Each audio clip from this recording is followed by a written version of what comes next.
네, 몇 개의 키워드로 제 최근 관심사를 소개해드리는 쇼센의 마이봄 시간입니다. 와우.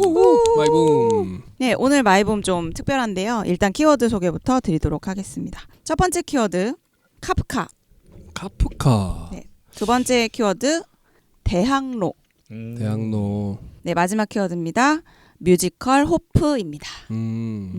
호프. 네, 제일 중요한 키워드 마지막으로 제가 넣어서 나름 추리 형식을 이어봤는데요. 3단 논법이네. 네, 그렇습니다. 오늘 소개해드릴 작품은요, 뮤지컬 호프입니다. 네. 네, 사실 제가 이 작품이 2019년 초연한 후에 지금 이제 세 번째 시즌으로 돌아온다는 소식을 듣고 너무 반가웠는데요. 아, 같은 작품으로? 네, 그렇습니다. 오. 조금 이제 업그레이드 돼가지고 이제 네네. 오는 건데 오는 3월 저희 거의 녹음이 업로드 될 올라가고 쯤, 네. 아이치쿠에 이제 개막을 할 것 같은데요. 중간에 재연이 약간 아쉬웠었어요. 2019년에 초연을 하고 대박이 난 다음에 아, 두 번째? 네, 2020년에 11월쯤에 재연이 있었는데 그때 한참 팬데믹 때문에 공연이 중단되거나 재개되거나 막 이런 게 반복되면서 이제 팬들도 많이 아쉬워하고 이랬는데 정말 이제 완전히 이제 돌아오게 돼가지고 관객분들도 굉장히 기대를 하시지 않을까라는 저도 기대를 많이 하고 있습니다. 그래서 간단하게 좀 소개를 해드리면요. 이 호프라는 작품은 현대 문학의 거장이라고 하는 카프카, 제 키워드 첫 번째 키워드 카프카였잖아요.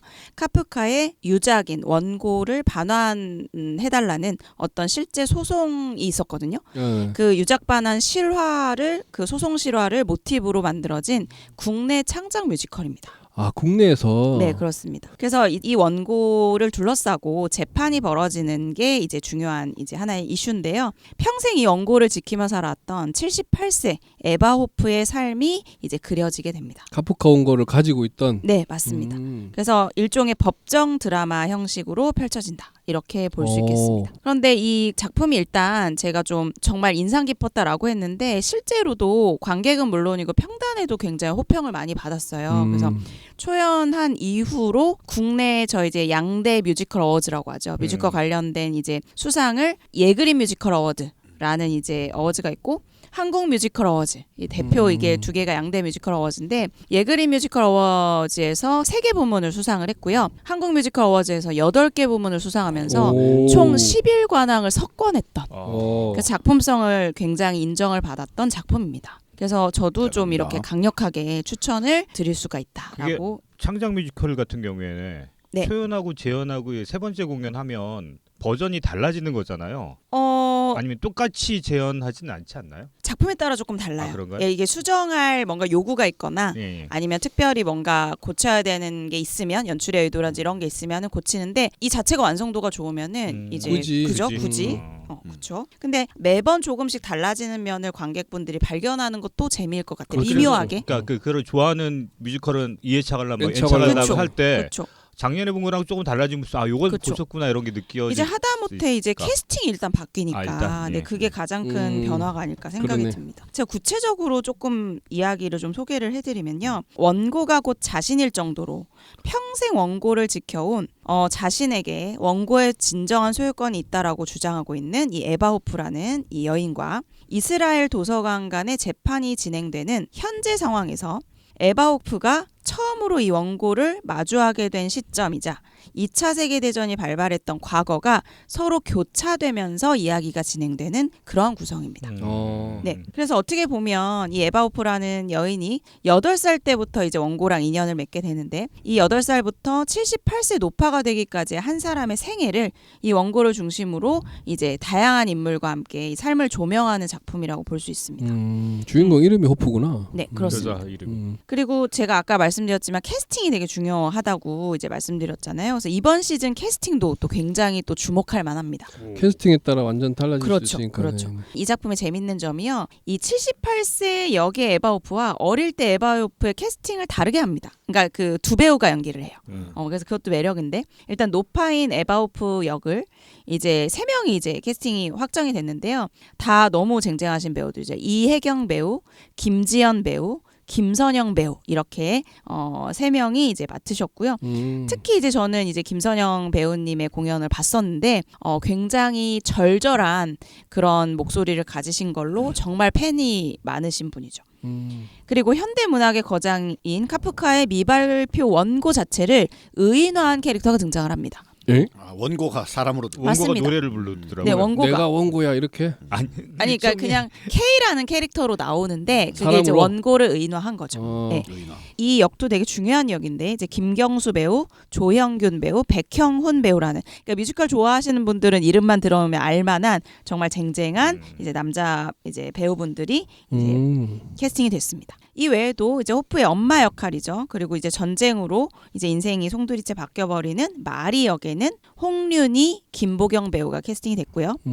과거 호프를 연기하는 역할로는 최서연, 이혜은, 김수현 배우님이 캐스팅이 됐습니다. 아 이게 트리플이기도 하고 더블이기도 하고 그러네요. 아 그렇습니다. 네. 그리고 이 원고를 처음 전달한 인물 이게 이제 실화에도 등장을 할 텐데 베르트라는 이 카프카의 친구인데요. 실제로도 이 베르트 역에는 베테랑 배우인 송영진 배우, 지혜근 배우가 캐스팅이 됐습니다. 그리고 마지막으로 이 과거 호프의 연인으로 등장하고 이 원고로 인해서 관계가 이제 깨지게 되는 카델 역으로 주목받는 배우인 이기현 배우와 반정모 배우가 활약을 하게 됩니다. 아하. 그래서 이 캐스팅도 좀 주목을 해주시면 좋겠다. 라는 이게 걸 좋아하시는 분들은 주연이 그럼요, 누군지에 따라 봐가면서 이렇게 그럼요. 보시는 거죠. 그래서 제가 이거를 이제 19년도에 너무 인상적으로 봐가지고 제가 실제로 이거 리뷰를 썼었습니다. 어허. 제 구체적인 해설을 하는 게 약간 컨텐츠를 홍보하는데 그래도 나름 조금 설득이 되지 않을까. 왜냐면 저희 애청자분들이시니까. 네네. 그래서 제 리뷰를 조금 일부를 인용해서 좀 소개해드리면요.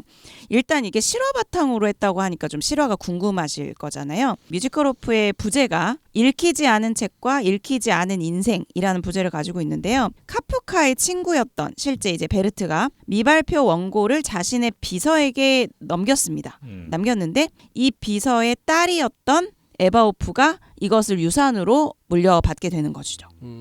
그런데 실제로는 이스라엘 국립도서관이 이 카프카 원고는 너의 개인의 것이 아니다. 이러면서 반환 소송을 제기하게 되면서 실제로 재판이 시작된 것이 이 실화의 개요가 됩니다. 그래서 결국은요 실화에서는요 이스라엘 대법원에서 국립도서관의 원고 소유권이 있다는 판결을 했어요. 그리고 개인이 이길 수가 없죠, 그죠? 네 에바 오프는 항소를 했고요.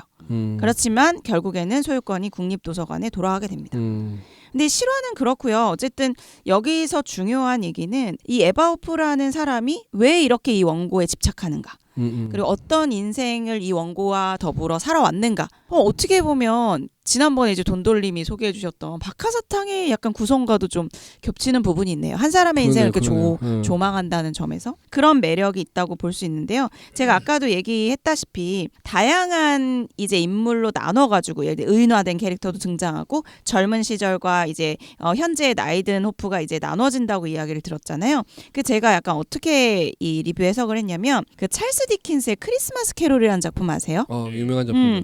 이 스크루지가 유령과 함께 자신의 과거, 현재, 미래의 환영을 이제 지켜보게 되잖아요. 그런 거랑 좀 비슷해요. 이 78세 에바 오프가 과거를 약간 한 걸음 뒤에서 K라는 그 원고를 의인화한 캐릭터와 함께 그러니까 지켜보는 식으로 이렇게 이제 진행이 되는 게 굉장히 이제 매력적인 연출이라고 볼 수 있습니다. 뮤지컬 상에 그런 식으로 연출이 된단 말씀이시죠? 네, 그렇습니다. 그래서 실제로 이제 조금 어떤 장면이나 분위기가 좀 궁금하다 하면 현재 이 작품의 제작사인 R&D 웍스에서 유튜브로 공개한 하이라이트 스판 영상이 있어요. 한 1분짜리 이제 영상이 있는데 대표 음원들과 캐스팅과 그리고 주요 장면을 이제 잘 편집한 영상이니까 약간 맛보기로 보시고 싶으신 분들은 그 영상을 참고해 주시고요. 안녕 미웠던 아저씨 안녕 아팠던 사람 안녕 우리 엄마 안녕 안녕 나조차 관심 갖지 않고 나조차 들여다보지 않아 저 혼자 낡아버린 오랜 날 혼자였던 호프도 안녕 이게 나야 이제야 날 만난 여자 나 날 지키는 여자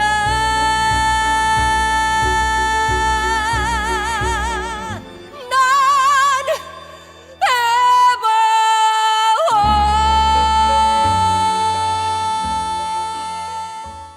저는 오늘 짧게 제가 아까 되게 인상적이었던 78세 호프를 연기한 메인 배우 중에 한 분이 김선영 배우님이 메인 넘버인 호프를 이 곡은 실제로 DVD에 수록된 넘버예요. 그 메인 그 넘버기도 하고요. 호프라는 곡을 한번 들어볼까? 김선영 배우님이 부르신 거를 한 짧게 조금 들려드리도록 하겠습니다. 그게 나야 아무도 관심 갖지 않고 아무도 들여다보지 않는 저 혼자 늙고 어느새 낡아버린 원고만 남은 여자. 그래 나야 아무도 손 내민 적 없어 차가운 눈 속 혼자 남아 모두가 잊고 모든 걸 잃어버린 원고만 남은 여자. 잃은 적 있는 사람은 알아 전부를 잃고 남은 게 하나라면 내 자리를 뺏고 내 인생을 망쳐도 그게 내 유일한 세상. 아무도 관심 갖지 마 이제와 들여다보지도 마. 나 혼자 늙고 어느새 낡아 이젠 원고만 남았어 나. 너무 좋네요. 노래 진짜 잘하시네. 저는 이걸 아침 방송 라디오에서 이거 들으셨어요? 예, 호프 김선영 배우 K랑 그 여자 배우랑 대화를 하듯이 하는 넘버가 있더라고요. 아, 네네. 그 넘버가 가슴을 팍 울리는 거예요. 그게 뭐 그 소개하는 뭐 그런 예, 그러니까 있어요? 그 아침마다 뮤지컬 하나 소개하고 거기 좋은 곡 두 곡 소개해 그런 게 있어요? 프로그램이 있었어요. 그래서 들으면서 그 호프가 계속 말을 걸거든요. 너 왜 맞아요. 그렇게 사냐? 맞아요. 그 여자는 나 이렇게 살 수밖에 없어. 호프가 말을 K가 호프한테 K가 호프한테 계속 말을 걸어요. 너 왜 그렇게 사냐라고 하는데 그게 무슨 생각이 들었냐면 정말 내 인생의 다른 한 부분이 나한테 너 그렇게 살면 안 돼라는 얘기를 계속 해주는 것 같은 느낌의 네, 그런 맞아요. 넘버였었어요. 네. 네. 실제로 이 넘버들이요 관객 입장에서도 자신의 삶을 돌아보게 하는 그렇게 말을 걸어주는 것 같은 그런 느낌이 드는 넘버들이 참 많거든요. 그래서 방금 이 메인 넘버인 호프의 가사에 이런 게 있어요. 잃어본 적이 없는 사람은 모른다. 전부를 잃고 남은 게 하나라면 그 하나를 위해 전부를 건다. 그게 내 유일한 세상이고 그게 내 유일한 일상이다. 그러니까 이 호프에게 이 원고가 이렇게 중요해진 이유는 사실은 그 강인해 보이는 고집스러운 그 할머니처럼 보이는 외면 안에 담겨있던 그 사랑받지 못하고 버려졌던 그 정말 외롭고 정말 그 고독한 내면 그런 것들이 이제 사실은 그런 집착과 다친 마음을 만들었다. 이렇게 볼 수 있을 것 같아요. 그래서 제가 이제 이 작품에 대해서 리뷰를 썼던 것 중에서 마지막 한 2단락 정도를 읽는 것으로 이 작품의 소개를 마무리하려고 합니다. 네. 낭독해 드릴게요. 인간은 타인의 관심과 사랑을 끊임없이 갈구하는 존재다. 하지만 가장 가까이에서 누구보다 자신을 잘 아는 스스로가 자신을 가장 먼저 아끼고 믿어줘야 한다는 것은 쉽게 잊어버린다.